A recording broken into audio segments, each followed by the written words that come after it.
On your browser, search for OBS Studio, download and open the first link. And now go ahead and download the OBS Studio according to your operating system and install the OBS Studio.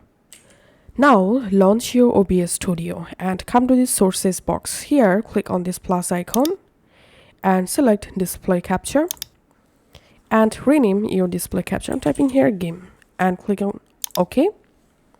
And here capture method, select automatic, and display, select your current display. And if you want to capture your cursor, check this option, then click on OK. And now if you want to stream your game with input, audio input and output, then click this plus icon again, select audio input capture and click on OK.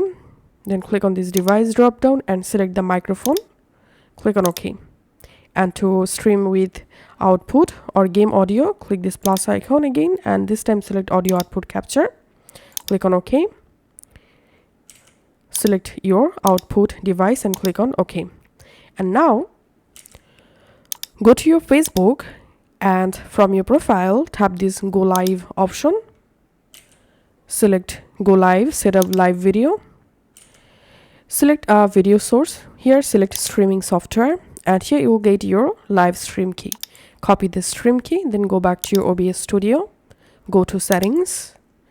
In settings, go to stream, click this service drop down, and here select Facebook Live. Enter here your Facebook live stream key and click on apply and click on OK. Now all you have to need, click on start streaming.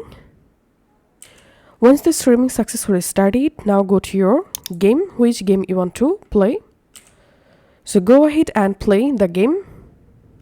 And as you can see on my Facebook, the game is now showing. Now you can just go ahead and fill up these details and then just click on go live, and that's how you can actually stream live game on Facebook Live. Thanks for watching.